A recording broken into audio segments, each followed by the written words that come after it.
कौची में बुझा बाबू, हमारे तो समझ में आई लौकी की दाल में कुछ काला। हलनवा के बेटा घूरत रोजे जाला।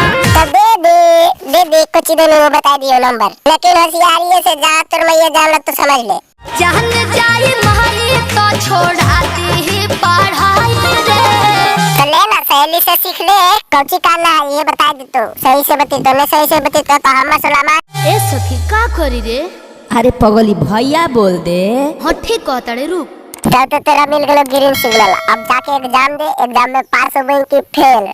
हे गुंजन भैया टिफिन भलवा खा लो। अरे तेरा बहिन के ले हो गलो गाड़ी वाला प्रसादी मिल गलो, कैसन लगन होने रहा। गुंजन भैया तो तू गरिया में की सोच के यार तोर मालूम की हो साहब बताओ।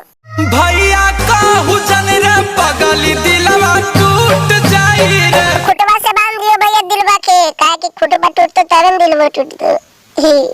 नइखे परमिशन प्यार करे के कुमार में।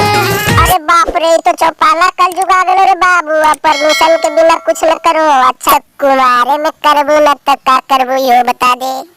सुख सादा रह जा हमके दी है ससुराल में। हाँ एकरा पर तो डायलॉग बनो बाबू से। मौज कर दी वाह बेटे वाह। लुच्चा लो फरला बुआ कहा सब मंजूर बाटे हो। लुच्चा लफुआ लोफर का के मुंह काम थोड़ियो देता तो वो मंजूर है बाबू। बाकी प्यार में दिल तहरा मजबूर बाटे हो। अरे हीरो जैसन शकल लेके तू की बात बोल देनी गुरु, एक तो मार दे एक बार 8 तो 70 को हो जीते शुरू। केहू से न लड़ब हम हो प्यार के लहराई रे। दरी बकवास कर लेनी, अब हमारे मुंह से एक शब्द निकलो हो। भैया का हुजन रे पगली दिलवा टूट जाई रे। प्लीज मान जो ने तेरा बिना आधा ये। हेलो भैया प्लीज पीछा छोड़ दीजिए ना। अरे तेरा कई बार मना कर लियो। भैया मत बोल। बाबू तू नहीं समझ में बड़ी दराद हो वो है बाबू।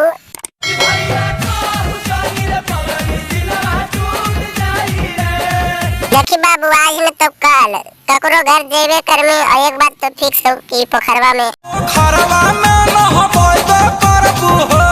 कर आगे भी कुछ कहना हो। देखिए अब हमरा रोना आ रहा लो तो कुछ बताई दे बाबू। चल झूठा। गुंजन अखिलेश के कैसे लाइन से हटाई रे। अब नहीं नट बहू लाइन लगा दे तो राशन लेके जीबाऊ। खत्म। लोभर कहे में लाज लगता। बहुत ज्यादा। अब ज्यादा लगो चाहे कम, लेकिन अब हम दर्द देबो हर दम, लेकिन ये बाबू मान जो ने। नहीं भैया का हुजन रे पगली दिलवा टूट जाई रे। दत्ता फल रहेंगे मारो भाग में तो और लठियों फेंको देवे लगबे करिए से। अब टूटो भाजूटो हम तो चलनी। हम पहले समझ गए कि तू तो पुजवानियन बदल दी में जान तो जो गोड़ धोके पी लिया दूसर के। तो भाई लोग वीडियो कैसा लगा, वीडियो पूरा अच्छा लगा हो तो लाइक कर दियो, चैनल पे पहली बार आने वाला तो सब्सक्राइब कर दियो और बेल के ऑल पे सिलेक्ट कर दियो ताकि हमारे हर वीडियो का नोटिफिकेशन तो सबसे पहले पहुंची। तो मिलबो इस वीडियो के साथ वापस, तब तक के लिए बाय।